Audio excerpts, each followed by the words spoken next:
So we got to care. You travel be there. To the claim song, and everybody learn when it's hard.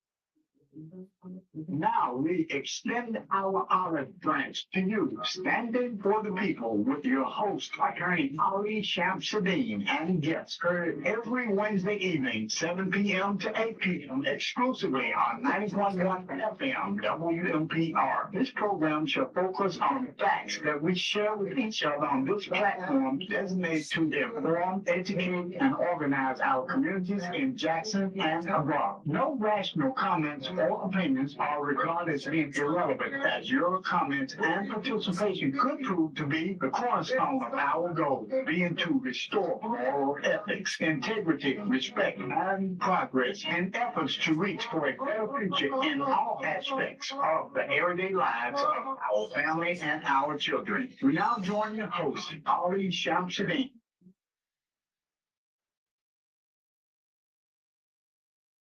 Good evening. Good evening. It's 7 p.m. Wednesday. I'm Ali Shamsuddin, and this is Standing for the People. And I'm always telling you and saying that this program is brought to you by the people. People who got together and just said, Shamsuddin, we want you back on the air. You used to be on the air on Friday nights with the late publisher of the Jackson Advocate newspaper, the largest published newspaper, African-American newspaper in Mississippi. I was on with him for years. He's gone to his reward. And so now people say we still need to know the facts, Shamsuddin. So that's what this program is about. It's about facts, facts that we can live with, facts that we can deal with, facts that will help us to make proper decisions that are so sorely needed in this day and time that we find ourselves in. I know, when we first began our efforts way back with the citywide coalition, trying to get the first African-American mayor, we were promoting Henry Kersey at that time. Of course, we got some that didn't coalesce with us, didn't join with us, and we were not successful in that. And ever since then, we have been having, it's been almost 30 years now, African-American mayors in the city of Jackson. Up until about 97, 98, Jackson was still majority white. But now that has changed dramatically.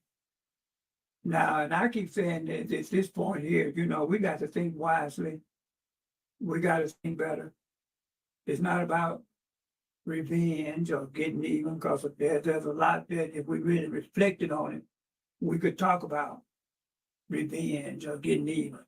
But it's not about that. It's about progress, moving into the future. That's what we want to be about, moving into the future. I just come back from trip out Pacific Northwest, where I went to college, actually, University of Washington. I was out in Tacoma, which is supposed to be a smaller city out from Seattle. Actually, when you go into the airport, they call it SeaTac for Seattle, Tacoma. And things have changed in Seattle dramatically, especially out on the campus. There are buildings. The campus almost looked unfamiliar. There was some landmarks I remembered on the campus, but they done so much building there. And in the city of Tacoma, I mean, it really has advanced. And that's just what we should be doing here in Jackson. We got so elated, and rightfully so, when we started, because of our efforts, started putting African Americans in these seats of responsibility. And we thought, okay, now's our chance. Or some would even say now's our turn, if you want to put it that way. And we looked toward the horizon and thought things would get better. But unfortunately, up to now, what we have been putting in these offices of responsibility is people who are looking for opportunities to get rich. That is, pursuing only those things that they know are designed to bring money to them and their friends. And it's basically been that way, except I think about the only 4 years that it wasn't really that way is when we had 4 years of Frank Milton. But outside of that, we can just look around us and see Jackson looking like some third world country right here in the midst of the United States. No development. You know, when a city is prospering, you see stores and shops just springing up all around the city. I ain't talking about big industries. You know, the major employers of people in this country is small business. That's the major employers of people in this country. Well, yeah, the big factories like the Boeings and their Nissans and Continental Tires and all those, yeah, okay. But the major industry that drives a city is when you see stores and businesses, smaller businesses opening throughout the city. We don't see that in Jackson.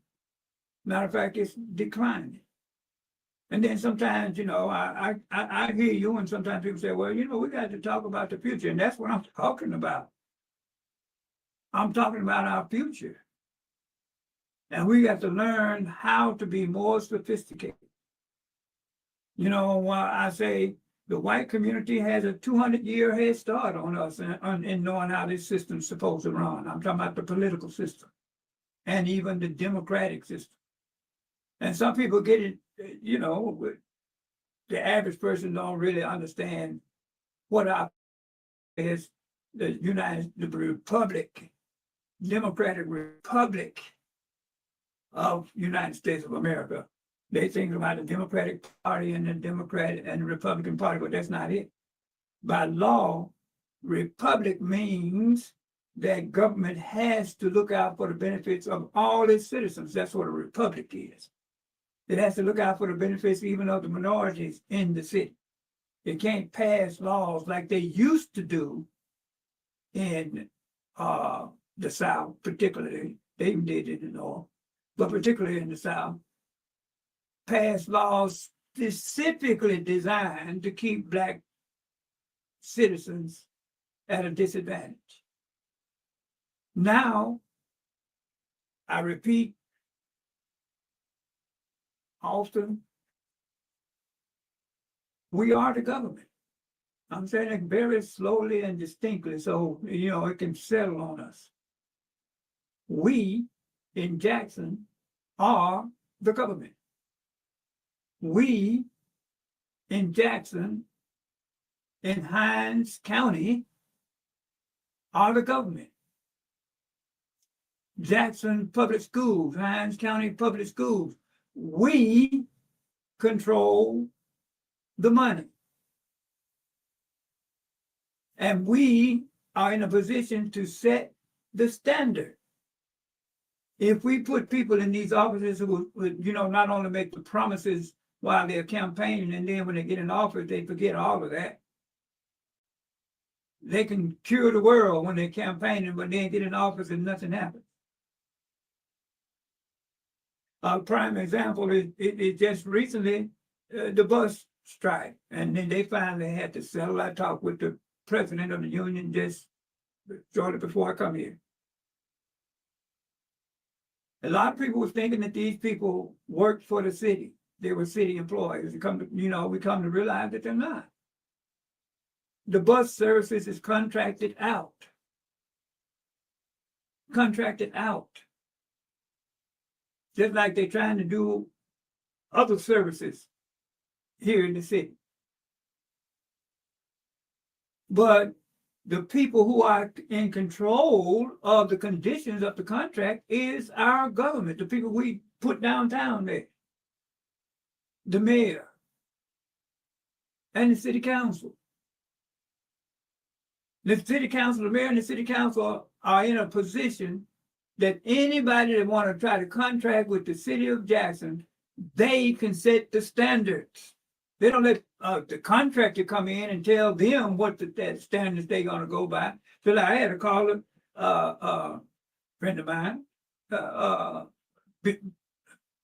prominent businessman here in Jackson, Mr. Garrett, called in, and it was when I had I believe it was the comptroller, or I think he was even one of the supervisors, Mr. Smith. He was asking was the county going to institute set aside programs to be sure the minorities got business contracts. But to me, I say now a question like that's not, to me, really realizing position that we're in.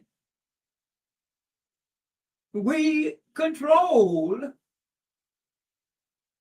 the contracts. The Hines County Board of Supervisors, anybody who want to contract with the Board of Supervisors, the supervisor can set out the list of requirements in order to contract with the county. Your pay level got to be at this level. Your employees got to get breaks. Your employees got to have job security, or you're not going to get a contract with the county. And if it's a major contractor or white prime contractor, yes, of course, you're in a position to say, look, if you want to get this contract, you better be hiring some minority businesses to work under you. Period.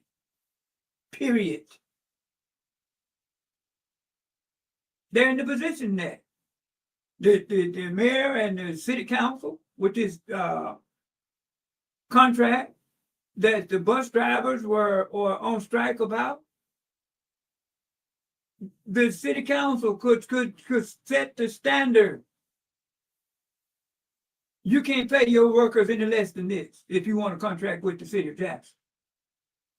You got to have breaks for your workers. You can't have workers working 14-hour shifts with no break, 8-hour shift with no break. If you want to contract with the city of Jackson, they have the authority. But when it comes to something like that, there are people sitting down there saying, we were able to get the lowest bidder. They didn't do that with Richard. The mayor then, Lumumba, was able to talk the city council into going along with Richards, even though we had a local business family who've been in Jackson grown business, who was the lowest bidder on our waste management and trash pickup, and disqualified at the last minute for no unknown reason. For some unknown reason. We have to let these people know that we put in these offices. We watching you. No more of this thinking that you're going to do the right thing just because you're black. No more. Like my friend Randy Wildman say, we can't afford to get complacent. We can't afford it. We got to watch these people, like my grandmother used to say, like a duck watching a June bug. We got to watch them. For instance, I've been researching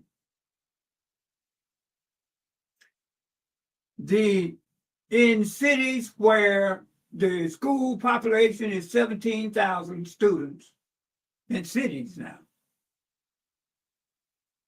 where the student population is 17,000 students, they operate those schools on an annual budget of $293 million.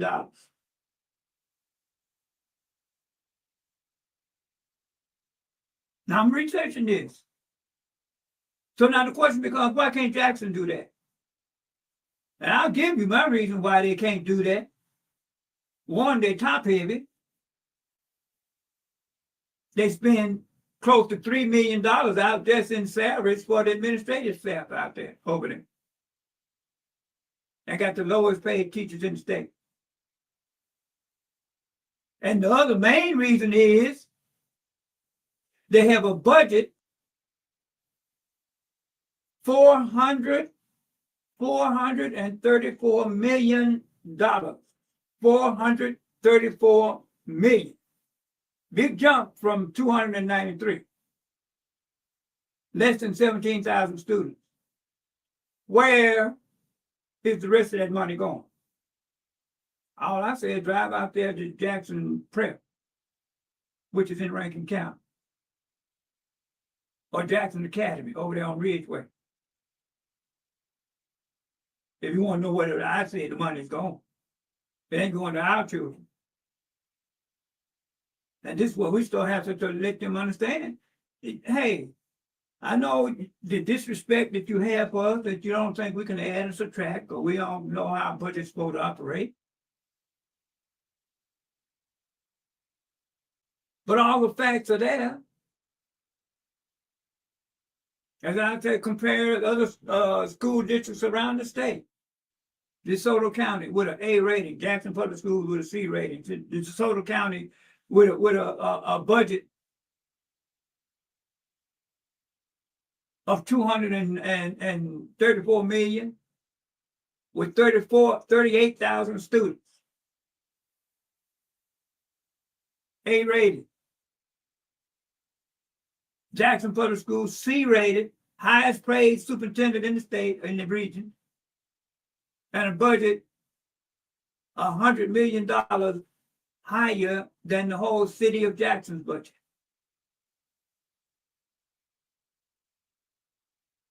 Why? He said, why? I said this before and I'm going to say it again. I'll tell you, some of us are starting to listen. Some of us are starting to listen. But as I say, you know, what's on your mind? This is a call-in show. 601-948-5950. 601-948-5950. Not a gossip show. Not a gossip show. We are not interested in anybody's private life out there, what they're doing. We want to know what people are doing with the responsibilities that we're giving them. What people are doing with the control of the money that we have entrusted to them, our tax dollars that we work so hard for.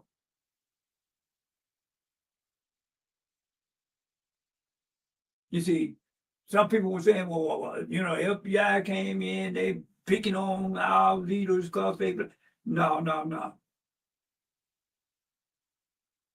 And I say the smartest one out of that group for whatever went down was Angelique Lee. She knew what had happened and she made her deal right up front. I think they're going to reward her for it too. Go ahead, Carla, you on there? This is me, Ali. Hey, Dre, how you doing, bro? I just wanted to say this, okay, and it's good to hear from you. The thing that I've been looking at, and I did listen at the conversation about the city and the state.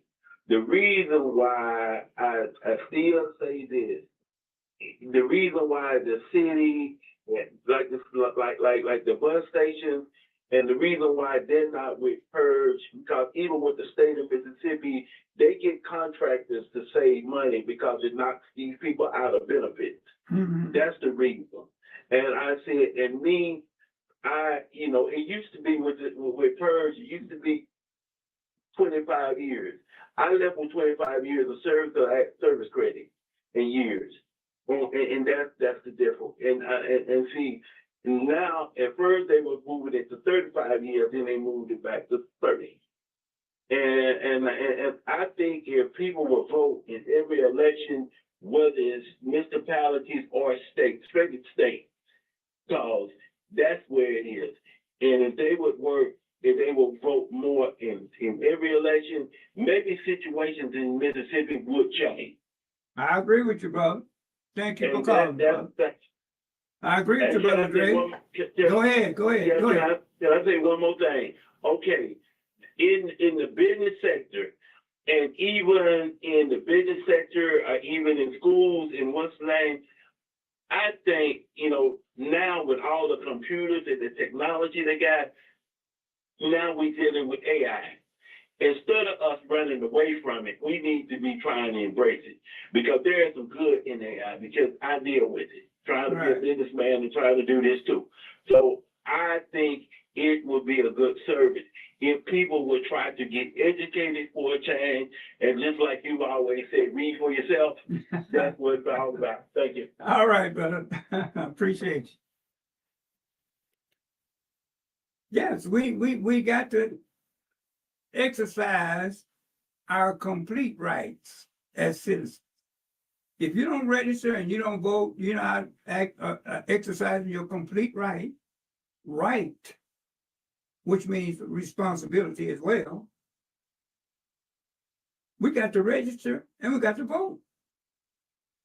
Now, I'll give you an example. You got a governor who will fly our flag and have staff honoring somebody who disrespected, which is becoming a larger when you put together all of the orders in the country. But here in Mississippi, where we almost 40% of the population, we flying a flag half staff for a person who was on the lower end of the intelligence spectrum, which is those beady eyes. I'm talking about Charlie Kirk. The mindset of white people just like him loved him because he would get out in public and say stupid things.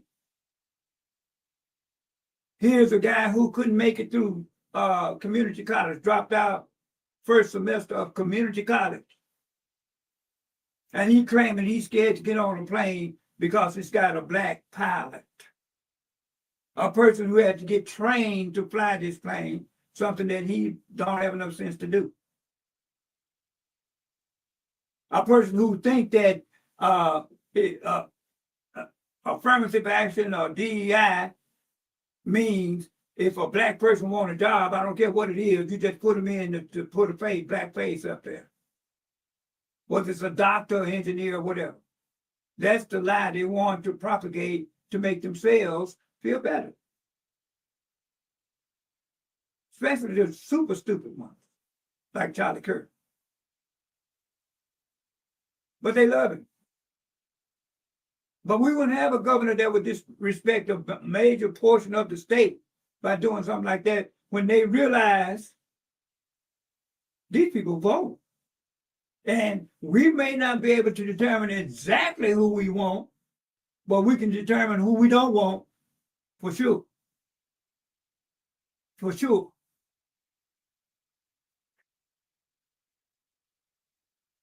Go ahead, Carly, on there. Good evening, Sam. Good evening, sir. I didn't call a fuss with you, a cuss with you, anything. My position is. I bet it, brother. As long as it's facts, I have it, man. Hey, but my position, I know you're thinking about voting, but the problem I have with voting is we don't control the narrative of what we're able to vote for. Mhm. It's just like this data show. They're not giving out one person the right to vote up or down on this data show. You're right. And You're every right. issue there's something that when we get a chance to vote, we always vote for an individual. Right. And it's good for a job. Right. Right. Now, like I said, for taking being in control of the narrative for a vote, they still in control of what we see and what we don't see. Keep We're talking, not in brother. control of that. We could control the narrative, what we're able to vote for and not vote for. Then they can vote for something that's going to mean something to us. That's how they gave the water system. We didn't even get a chance to vote up or down about the water situation, or even about the airport situation, or even about the situation that means something to us, that we being human beings, Right. dignity and respect, that earn the Right. right to be able to vote about something of substance. I'm agreeing with everything you saying, brother. Keep talking. White person kids or children, they don't know what they vote for. We do for. They don't know what we don't have. Look, this money you talk about over school children. Where bank is that money? That I can go over and look at this money, the $400 million that they're giving. Every year they give $400 million, and the general lost 17 schools that they shouldn't have that much for over here because they don't have 17 schools that they have to look out for anymore. Right. They don't know how to fund it. No people in them, no individual, no children, no lunch, no janitors, nothing. You sounding good, And bro. where did that money go? Yes, Where sir. did that money go? Good question. And these schools,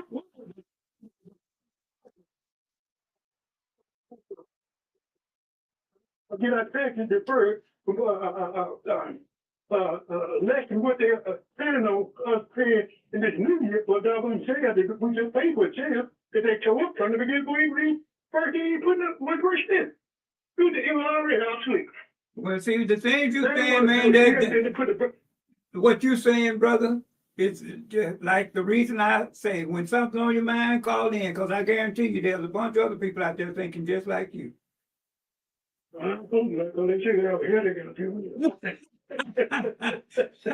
Appreciate you calling, brother. Have a good day, young man. All right. But that's it. You know, they treat us like we just stupid and blind. And we're not dumb. We're not stupid. We've been uninformed. And we've been putting people in the office down there downtown and in the county and over at that school district. They just think they can do anything because we don't know any better. That's why they treat us. And as the brother is saying, you know, why should we always learn about what they have done as opposed to coming out into the community, letting the community be aware and giving input before they make these votes? See, if some of these people understood what being a city council person really meant, they probably wouldn't run, but some of them running just because they think they're popular enough to have that seat. But they sit up there and don't know what to do. Well, why should the mayor tell the city council that the city is $23 million in debt? When the statutory function of the city council is to control the budget, is to control the money. The mayor can't spend over $10,000 that the city council give the okay. But then they'll sit there and they let the mayor convince them while they're doing nothing to really improve the city, bring Siemens in here with these faulty water meters. Or convince 4 members of the city council, at least, to pay this law firm out of Alabama $33 million. When we have a city legal department, and that's their role. That's what we're paying them to do. But they said we needed a law firm with deep pockets. Yeah, they got them now. Just tell the people we put down there on the city council anything. And they sit there very comfortably and let people believe that J-Tran workers work for the city. The people don't get retirement. They don't get breaks. And fighting for a little minuscule raise. When the city council is holding the reins. So, you know, when brothers like that call in, that's what it's about, people. We're not here to gossip. We're here to look at what's going on. And then, you know, we talk about it to ourselves and understand we need to register and we need to vote. And we need to let people see, hey, if we put you in there and you ain't doing nothing, you won't go back. You won't go back. Every time a major position comes up, we're looking for somebody outside the state to fill it. Like we ain't got no talent here in the state. No experience here in the state.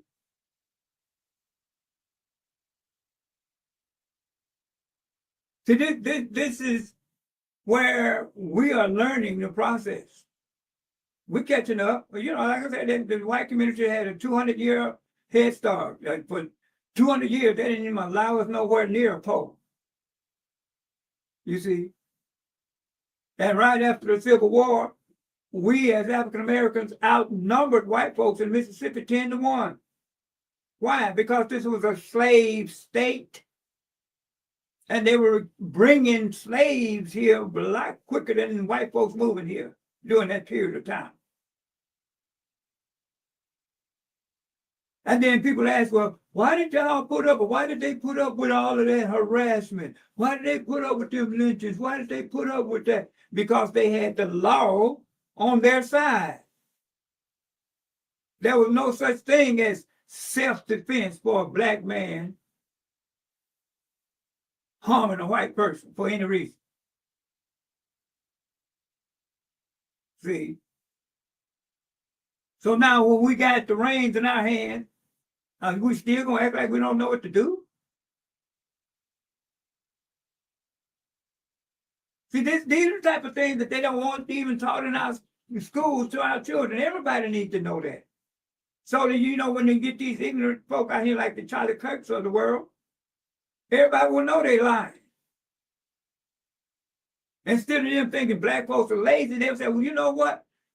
Up until just very recently, they literally had laws on the books in Mississippi that prevented black people from advancing.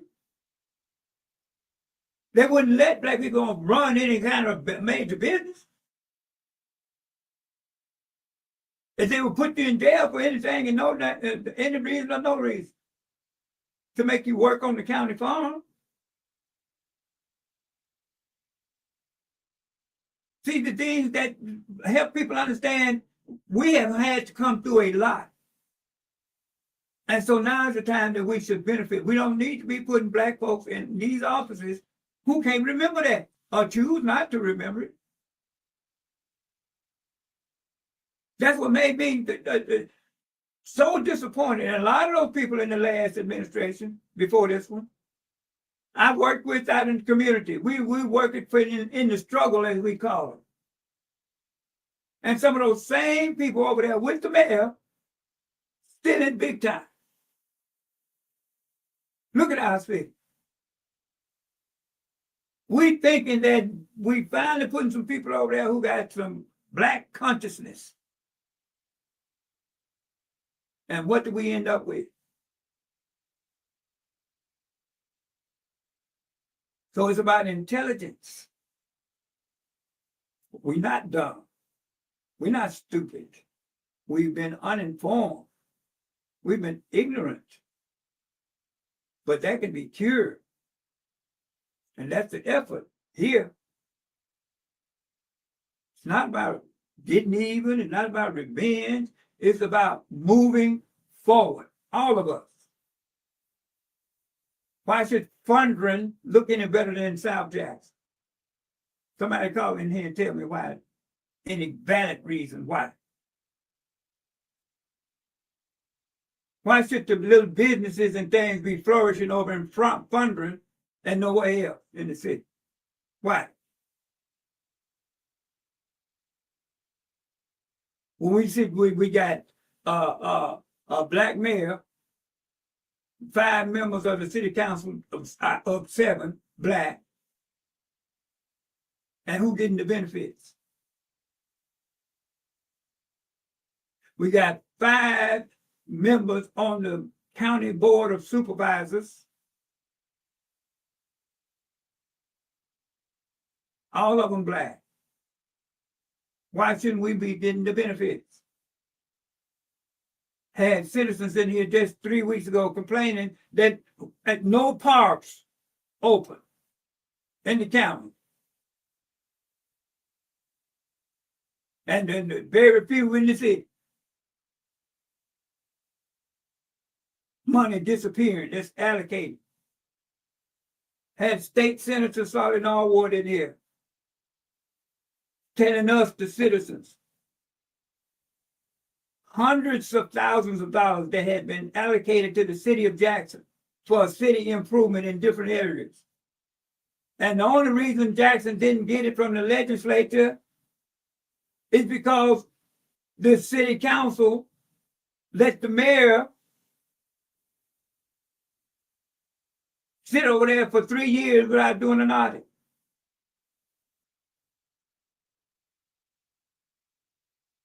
Go ahead, Carla, you on there. Tonight, man. I'm here, brother Reverend Jackson. How you doing, brother?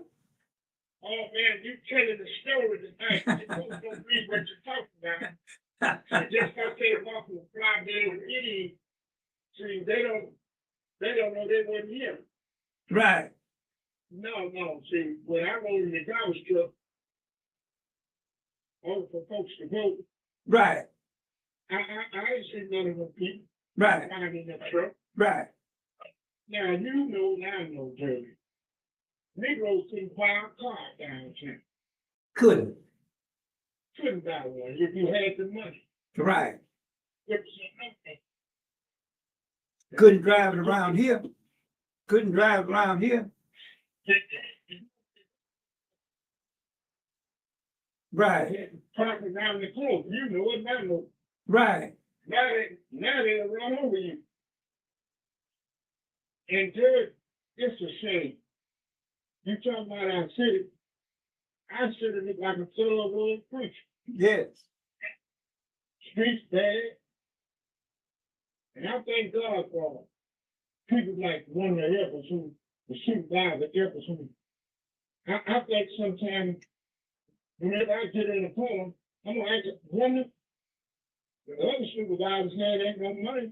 And you fixing up everything. Where that money coming from? Is that your personal money? right, right. You know, and their prediction, she done went stone crazy. She done paid so many streets. It's the same. And I like that. They're working for the people. A few days ago, tree fell over there in the shelter.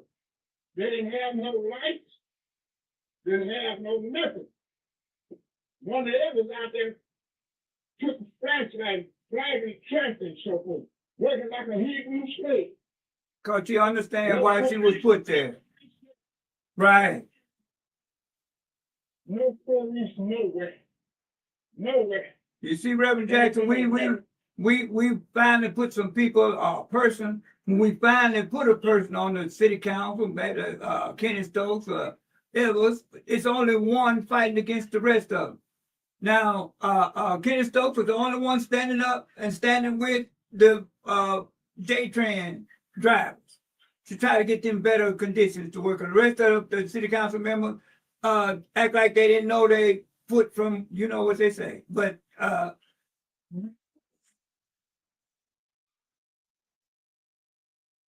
They like it is, Ted. yeah, well, yes, sir. I know people when I see it. Right, Look at his forehead, Ted. right. See, that's when I say you can't put a hungry dog in a smokehouse. You can't. You can't. When a Negro ain't never had nothing, when he do get something, and grab one shirt and go down there and give him a pair of big companies and give him some of that jive pussy and set up in one of them restaurants and make folks think he's hit. He's looking good, smelling good, but he's broke. Reverend Jackson, you gonna tell all our secrets out here, brother. It makes me like Come on. this. Down there in the streets look like a third world. But And black folks, if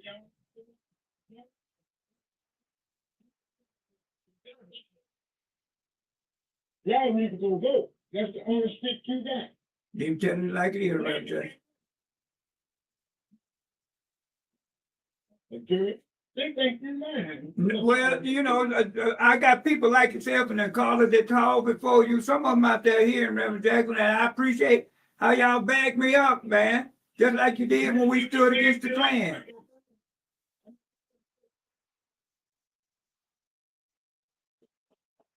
Appreciate you, brother. Let me get to some of these other calls, Reverend Jackson. Thank you for calling me. Yes, sir. Yes, sir. Right on, brother. Appreciate you. You know, hey, Carl's calling in and I hitting it on the head. You know, the only thing we can't be ashamed of having been ignorant. That wasn't our fault. Now, you can be ashamed of being stupid, and you can be ashamed of being dumb. But see, like I say, the whole world is watching us, man. Jackson, it looked like some backwater town, but we make the national news. Jackson, Mississippi. We got the largest percentage of Black people in this population than any other city in the country.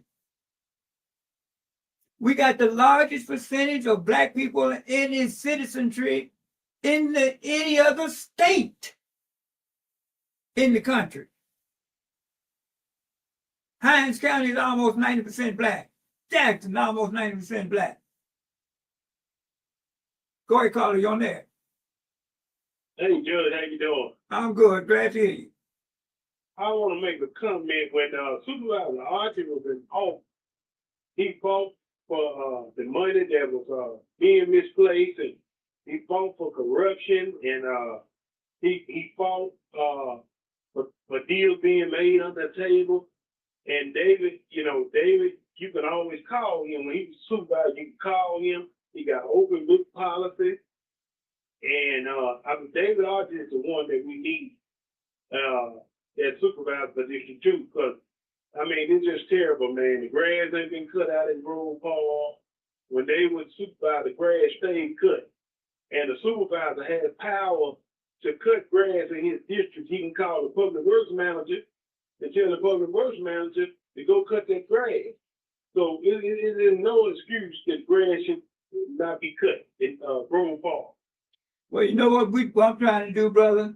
If they really set a date, a time for this election that's supposed to be coming up now as a result of that court case, I'm trying to get Archie and Smith on at the same time because I want the people to compare. I want them to be able to speak for themselves.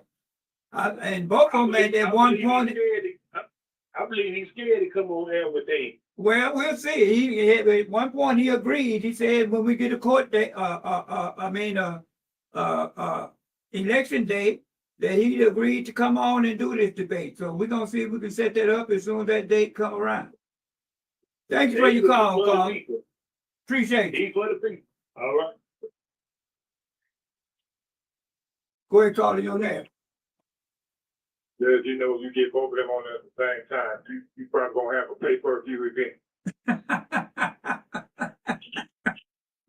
But yeah, I think it would be good if you could get them both on there and then respond to the call from the questions and comments from the caller or whatever. But right. I was just listening to the last few calls and just thinking about how I hear about people talk about the culture. It's the culture. And I really haven't had anybody to really clearly define what they mean when they say it's the culture. Because anytime we put people in office that don't represent us, truly represent us, right, and represent the interests of special interest groups or individuals, repeatedly, time after time, we keep putting them in office, then it's definitely something wrong with us. Shame on us. Yeah, for doing that. Yeah. Or whatever. And it sounds like we blind to it. We see it one election cycle after the other. So hopefully the people have awakened, and we will see a difference with voter turnout with these upcoming elections, and a changing of the guard. Right. I'll hang up and continue to listen to your show. I appreciate it. Appreciate your call, brother. Yeah, and as I say, brother, I agree with you on that. It ain't a shame so much that we've been kept ignorant, but we don't have that excuse anymore. Now it's a shame if you dumb, if you want to be dumb or stupid. Now, okay, you got something to be ashamed for. But now in this day and time, man, this information is coming out here, man, and we're looking at the people that we putting in these offices and not letting us trick us anymore. See, when early on when we put them in the office, they were still blaming everything on the white folks. The white folks this, and the white folks won't give us that, and the white folks won't give us this. But Jackson is not broke. I've had council members on here, Kenny Stokes, to tell us that Jackson ain't broke. But this old line, the white folks ain't giving this and that. Jackson has a budget. It has a $323 million annual budget. I've had Eddie Fair from over there at the tax collector's office to come on this show and tell us how many millions of dollars that he gives to the city of Jackson out of our tax money every quarter. So, I mean, the money is there, but as long as they can keep us thinking that it's not there, then they can use it, they can steal it, they can misdirect it, just like they're doing over there with our school, and just like they've done heretofore all in the county. Mr. Chisholm and some of his community members were on here telling us how $2 million had been allocated to bring up the parks, bring them up to speed in the county. And over there, Grove Park, that's over there in North Jackson. The $2 million came up missing. Well, why? Because we wasn't watching. But now that we understand, we can't just put people in these offices because we think we like them and starve it. Man, if I'm hungry and cold, I ain't gonna want to look at you too much. I don't care how much I like you. See, well, we now are beginning to realize what these people are supposed to be doing in these offices. And just like I made the example of the J-Train workers, they're in that situation because the city council and the mayor did not demand of any contractor who coming in here to contract our bus service, demand this is how you got to treat our citizens. You know, you got a person out there driving a bus for 14 hours straight. Not only is that dangerous for that person, that's dangerous for the people out there on the road with them. And they driving this big old massive bus. Imagine the damage that person could do to somebody if they run into a car. The people we put downtown in these offices, we got to understand, we got to demand more of them. Go ahead, Carter, you on there. Judge, good afternoon, good evening. How you doing? All right, Big White, how you doing, brother? Man, to get any better, Judge, I'm going to start crying tears of joy. Judge, you was mentioning the fact about the park over there, Grove Park and the other parks throughout the county. Right. And we need to clarify something here. Mm-hmm. Supervisor Archie was watching. The $2 million he got allocated for the park. Creole Calhoun and some others on that board did not want us to have any improvements in the park. They took it down to $500,000, and then it only left $50,000, well, actually $100,000 for each of the districts. That is where the money went. Now, where it went and where it was spent, we don't know, but that's what happened to it. Creole Calhoun and 2 or 3 other ones that voted, they took the money. We don't know what happened to it. We don't know where it went or gone or whatever. But that's what happened. And that's why he was complaining so about the money being allocated and then it coming up missing. Mm-hmm. Now, in regards to Grove Park and the gentleman that you mentioned earlier, he has always been supportive of Supervisor Archie. And he has continued to support him as well. And we want everybody to know that there will be an election. We do not have a date, but there will be an election in the upcoming weeks, probably within the next 21 days. Well, I'm glad you pointed that out, because rumors were being put out there that, you know, the governor had squashed it, that there wasn't going to be an election. And then I learned that was false. So I'm glad that you're repeating that. Right. Well, it is going to be an election, and we haven't gotten a date yet. Now, what the date's gonna be, as I said earlier, we do not know. But we will inform people as soon as we find out, Judge. But there will be an election, probably within, as I said earlier, the next 21 days or so. Well, You can look forward to be an election. thank you for clearing that up, brother. Big White. Appreciate you, brother. Okay, Judge, thank you, here. As I say, people, the idea is that we're going to get the information out there, man. Because we've had people in office, they closed the parks, but then we don't have any money. They closed the senior citizen centers here in Jackson. Then they say, well, what happened to that money that you're supposed to be saving? They closed the daycare centers here in Jackson. Well, what happened to that money you were supposed to be saving? They used that money to give the police a small raise. When we had a administration who was talking about citizen monitoring, the senator patrol in the community, citizen, well, we supposed to have police for that. We supposed to have police for that. We want to talk about the gang problem in Jackson. When the last time you heard of a major drug bust in Jackson? When the last time you heard of that? Go ahead, Carly, on that. Judge, how you doing, Judge? Good to hear you, sis. How you doing? I'm okay. I listened to you last week, and I'm enjoying your show this week. I wasn't gonna call in, but I'm calling in to catch this right here. That money that Supervisor Archie allocated for that Grove Park over there for improvement, no $2 million that we can't find. Mm-hmm. I want you to know that I did a online form complaint to Shad White to come in and look at it. I'm letting everybody know in the Jackson and Hines County area that I asked Shad White to look into it if he could, to please tell us what happened to that $2 million that David Archie allocated to to help fix up that park over there. That grave, when you ride by that grave, is taller than my 9-year-old grandson. That's a shame. Right. But somebody don't give account to that. But I just want the audience to know that, and I just want you to know that I'm listening to you. Appreciate you, sister. Appreciate you. And matter of fact, you're gonna be my last call of the evening. But I've had some good calls. I always appreciate the call. But people, we have to show the world that we are sophisticated. I mean, we can't blame anybody else now, and we got to stop it. We just got to stop letting black people, take advantage of us. I don't care if they're doing it for white folks or they're doing it just out of greed.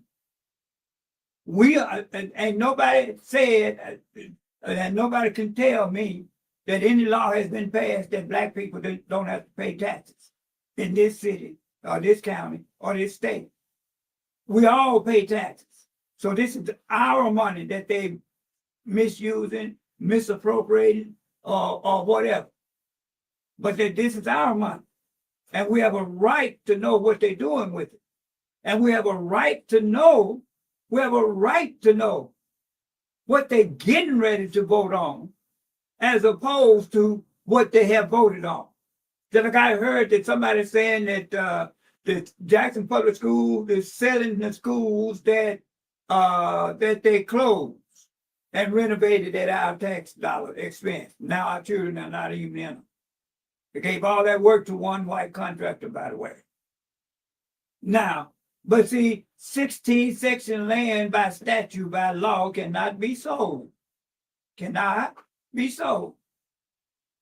So they put all these rumors out there so people can take control of our resources, because they think we just don't know any better. And that's what it boils down to. So when we start yanking these people out of office, letting them know, hey, yeah, you were there one term, but I don't see nothing you did, and you ain't going back. That's about how it is. But see, wait till election time come around. Then they're going to start sweeping in the streets and picking up paper and all this little minuscule stuff to make us think that they care about our community, when we have to go a whole nother 4 years because we don't have recall. We don't have recall. I just left out there in Seattle. They had a mayoral election, and they recalling that mayor already after 1 month. Recalling. Because why? Of the police effort in Seattle. Now, why can't we do that for Jackson? Why we have to always worry about if we're gonna get shot walking down the street or walking to our car, or get our car carjacked before we can get to it. So we are gonna show the world we're not dumb. We're not stupid. We've been uninformed, but we're gonna prevent that. We're gonna cure that. So I appreciate all my calls tonight. I always appreciate my call. Y'all keep calling in. Because like I say, when you have something on your mind, I guarantee you there's a host of others out there who thinking the same thing. And when you put it out there like you do when you call in, that lets them know, hey, I'm not out of sync. I'm not out of sync. So keep calling in, people. We appreciate it. This is Standing for the People. I'm Ali Shamsuddin. Lady Cherie, take us out.